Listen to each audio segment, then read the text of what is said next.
नाही आपण तोपर्यंत सरकार जागेवर येत नाही. म्हणून आपल्याला बौद्धगयाला जाऊनच हे आंदोलन मोठं करावं लागेल. बौद्धगयामध्ये जाऊनच आपल्याला आपला रस्ता त्यांना मार्ग दाखवावा लागेल. त्याच्याशिवाय हे आंदोलन सक्सेस होणार नाही.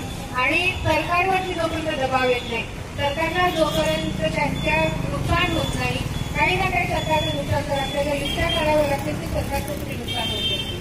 आणि ते केल्याशिवाय सरकार अजिबात धाडे आंदोलन आहे हे आंदोलन आपल्याला कंटिन्यू ठेवावं लागेल. म्हणजे 2010ला थांबलेलं आंदोलन पुन्हा जेव्हा 2025 मध्ये हे उग्र स्वरूप देते आहे आणि वेगवेगळ्या देशातले लोक सुद्धा या आंदोलनाला सपोर्ट करत आहेत, तेव्हा भारताची दोघांची ही जिम्मेदारी पडते आणि प्रथम जिम्मेदारी म्हणते की ते आंदोलन कंटिन्यू केलं पाहिजे, त्याला पूर्णपणे सपोर्ट केला पाहिजे. आणि एक तरुण लामा आहे, म्हणजे ते लामा म्हणजे बौद्ध भिक्षू नाही यांचे आपल्यासारखे आम व्यक्ती आहेत. त्यांनी हे उभं केलेलं आंदोलन हे आता भारतभरात चाललेलं आहे. तेव्हा आपण काय करू, पैसे पाठवून देऊन आपण जर जाणार नाही तर तसंही होणार नाही. आपल्याला दोन्ही गोष्टी कराव्या लागतील. आपल्याला ते आंदोलन जर जिवंत ठेवायचं असेल तर इथून आपल्याला जशी तिथे जावे लागेल आणि सोबत पैसे पण त्यांना द्यावे लागेल. आणि भारताच्या सरकारला आणि बिहारच्या सरकारला दाखवून द्यावं लागेल की बौद्ध माणूस हा अजिबात दुरापांगण नाही, बौद्ध माणूस हा अजिबात भित्रा नाही, बौद्ध माणूस हा आपल्या हक्कांच्या जाणीवेसाठी कोणत्याही पद्धतीचे आंदोलनात सहभागी होतो. आणि महाराष्ट्राचा बौद्ध तर अजिबात मागे सरणारा नाहीये. म्हणून महाराष्ट्राची प्रथम जबाबदारी आहे की बाबासाहेबांनी महाराष्ट्रातल्या आणि नागपूरच्या लोकांवरती विश्वास टाकून इथे नमूद दिलेला आहे. आणि आपल्या जगण्याचा जे जगणं आपल्या वाट्याला आलं त्या जगण्यातून आपण बाहेर काढून एक अतिशय काय म्हणतात समृद्धीचं जीवन आपण जगत आहोत. तेव्हा आपली जबाबदारी आहे की पुढच्या पिढीला आपण काय देऊन चाललो. मी मेल्यानंतर मी माझ्या लेकरांना मी काय देऊन जाईल तर मी एक चांगली सांस्कृतिक विरासत देऊन जाईल, म्हणजे बौद्ध धर्म देऊन जाईल. त्या धर्माने आपल्या सगळ्यांचं जीवन एक अतिशय सुंदर जीवन झालं. ते जर आपल्याला करायचं असेल तर आपल्याला महाबोधी महाविद्यालयाची मुक्ती झालेली पाहायची आपल्या ह्याच्याकडे. तर आपल्या सगळ्यांना नम्र विनंती आहे की आपण आकाशदामांना आणि तिथे असलेल्या सर्व बौद्ध भिक्षूंना आणि आंदोलन करताना सपोर्ट उभा करायचा आहे आणि आपण सगळ्यांनी तिथे जायचं आहे. आपण पैसे पण पाठवायचे. थँक्यू, धन्यवाद. जय हिंद. सुशीलाताई वाघमारे यांना विनंती करतो की त्यांनी आपलं मनोगत व्यक्त करावं व पुढील मार्गदर्शन आंदोलनाचा बाबासाहेब आंबेडकर परिवर्तनवादी चळवळीतील सर्व महानायक महानायिका यांच्या विचारांना मी या ठिकाणी सर्वप्रथम वंदन करते. बुद्धगया आंदोलन सुरू आहे. त्या आंदोलनामध्ये आपली सुद्धा काय भूमिका असली पाहिजे, कारण डॉक्टर बाबासाहेब आंबेडकरांनी ज्या नागनगरीमधून आम्हाला धम्म दिला आणि धम्माची ही जी ऊर्जामयी भूमी असल्यामुळे आपली सुद्धा एक जबाबदारी बनते की त्या आंदोलनाला आपण बळकटी दिली पाहिजे, सपोर्ट केला पाहिजे.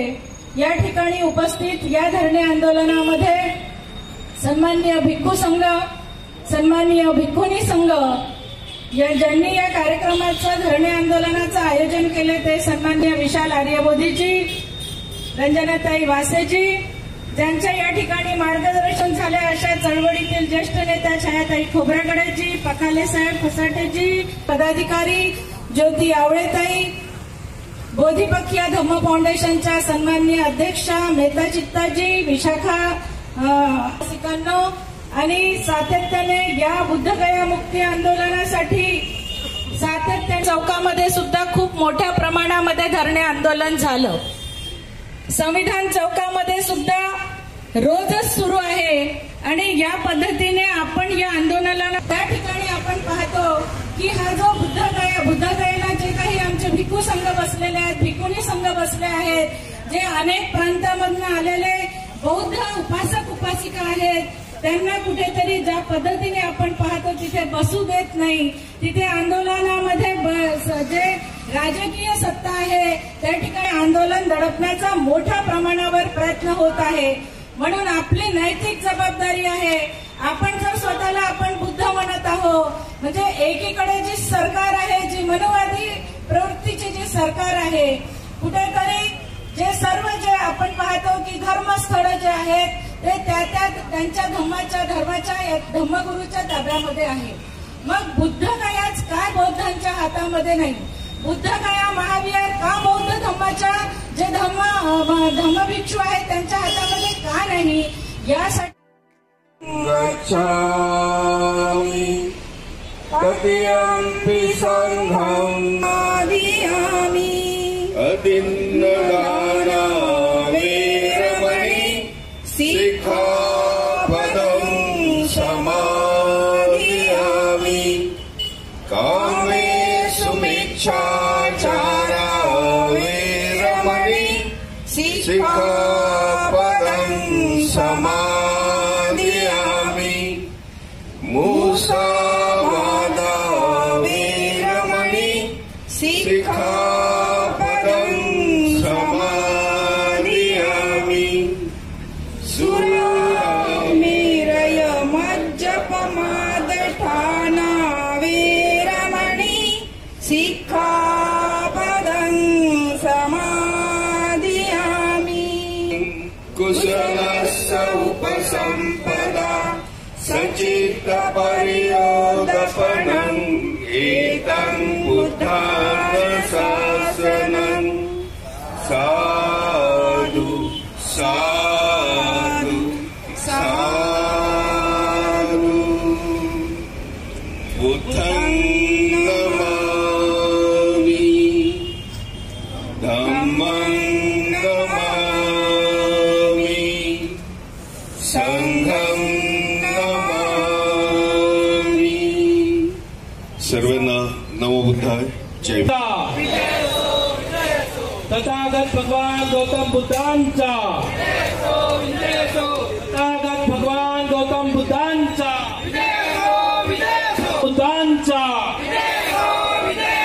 परम पूज्य डॉक्टर बाबासाहेब आंबेडकरांचा परम पूज्य डॉक्टर बाबासाहेब आंबेडकरांचा महाबोधी महाविहार मुक्त झालेच पाहिजे। सर्वांच्या हातामध्ये जे प्ले कार्ड्स दिलेले आहेत, कागद दिलेले आहेत, ते सर्वांनी वर करायचे आहेत, झेंडे सुद्धा वर करायचे आहेत। प्ले कार्ड्स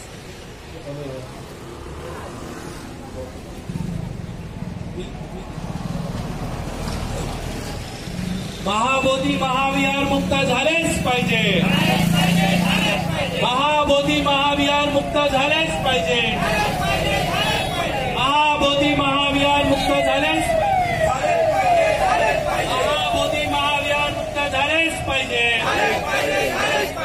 महाबोधी महाविहार मुक्त झालेच पाहिजे। महाबोधी महाविहार आमच्या हक्काचे। महाबोधी महाविहार आमच्या हक्काचे। महाबोधी महाविहार आमच्या हक्काचे। महाबोधी महाविहार आमच्या हक्काचे। भंडागिरी नहीं चलेगी, बोध गया में पंडागिरी नहीं चलेगी। बोध गया में पंडागिरी नहीं चलेगी। बोध गया में पंडागिरी नहीं चलेगी। कर्मकांड बंद करो, कर्मकांड बंद करो। बिहार सरकार होश में आओ, बिहार सरकार होश में आओ, बिहार सरकार होश में आओ। नरेंद्र मोदी होश में आओ, नरेंद्र मोदी होश में आओ। अभी तो ये अंगड़ाई है, अभी तो ये अंगड़ाई है। हमसे जो टकराएगा, हमसे जो टकराएगा, हमसे जो टकराएगा, आवाज दो, आवाज दो, आवाज दो। बोध विरोधियों होश में आओ, बोध विरोधियों होश में आओ, बोध विरोधियों होश में आओ। पंडागिरी नहीं चलेगी, पंडागिरी नहीं चलेगी। बोध गया में पंडागिरी नहीं चलेगी। पीटी एक्ट रद्द करो, पीटी एक्ट रद्द करो, पीटी एक्ट रद्द करो। महाबोधि महाटेम्पल आमच्या हक्काचे, महाबोधी महाविहार आमच्या हक्काचे, महाबोधी करो, बीटी ऍक्ट रद्द करो, अब की बार लेके रहेंगे, अब की बार लेके रहेंगे, अब की बार लेके रहेंगे, महाबोधि विहार लेके रहेंगे, महाबोधी महाविहार मुक्त करो, मुक्त करो, मुक्त करो, महाबोधी महाविहार मुक्त करो, मुक्त करो, मुक्त करो, बीटी ऍक्ट रद्द करो,